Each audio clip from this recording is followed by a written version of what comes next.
Hello, हाय, नमस्कार. सुख कळले मलाच्या चॅनलवर तुमचं सगळ्यांचं स्वागत असो. तर आज आपण बनवूया मूगडाळची भजी. तर मी ही 1 वाटी मूगडाळ घेतली आहे आणि ती आपण 2 तास भिजत घालूया. आता ही मी डाळ धुवून चांगली धुतली डाळ आणि आता तिला मी थोडं पाण्यात भिजवायला ठेवलं आहे. तर 1.5-2 तासांनी आपण ती मिक्सरमधनं वाटून घेऊया.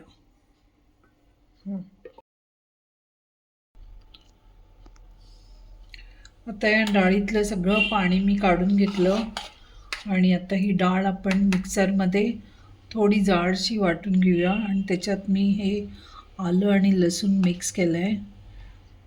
तर आता ही आपण डाळ मिक्सरमध्ये वाटून घेऊया. आता ही मी डाळ मिक्सरमध्ये वाटून घेतली आहे. त्याच्यात आलं लसूण टाकलं आहे आणि आता आपण त्याच्यात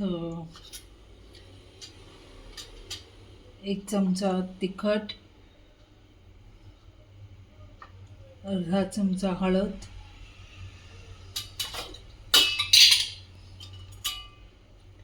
थोडी धणे जिऱ्याची पूड, थोडा गरम मसाला, थोडा कांदा, कढीपत्ता आणि कोथिंबीर असं आपण टाकून घेऊया आणि आता हे सगळं मिक्स करूया. मिक्सरमध्ये डाळ वाटताना थोडं पण पाणी टाकायचं नाही. जर अगदीच मिक्सर चालत नसेल तर अगदी चमचा किंवा 2 चमचाभर पाणी टाकायचं, पण जास्त पाणी टाकायचं नाही. तर आता हे सगळं मिक्स करून घ्यायचं.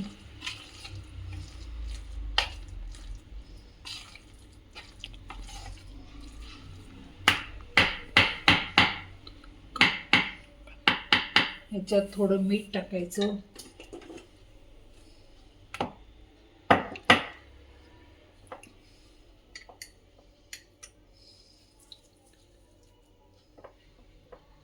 थोडं मीठ टाकून घ्यायचं आणि परत हलवायचं.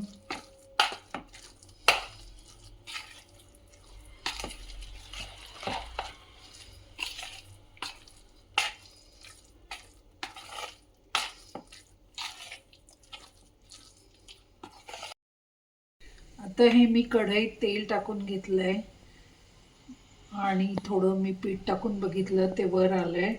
तर आता आपण भजी करायला घेऊया. तर असं चमच्याने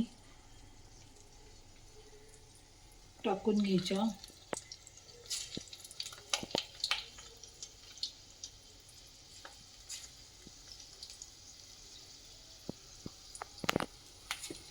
छोटे छोटे असं टाकून घ्यायच्या.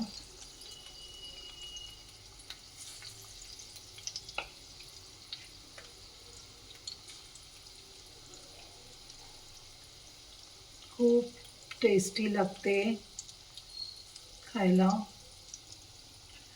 तर कधीतरी बनवायला हरकत नाही.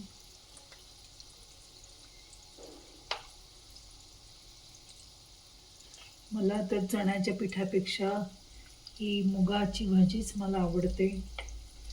खूप कुरकुरीत लागते आणि टेस्टीही लागते. तर आता आपण ही भाजी घालून घेतली.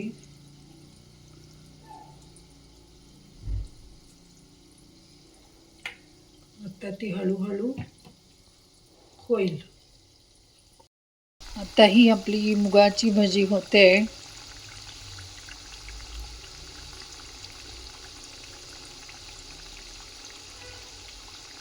एकदा मी तिला उलटून घेतली.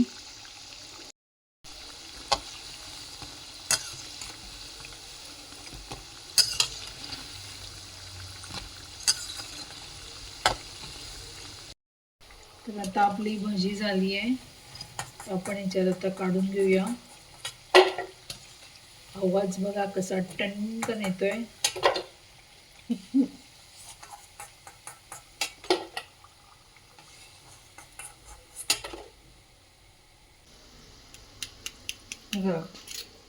आवाज येतोय कुरकुरी. तर हे मुगाची भाजी आणि टोमॅटोचा सॉस बरोबर छान लागते. कशी वाटली माझी रेसिपी तर मला लाईक करा, सबस्क्राईब करा. बाय.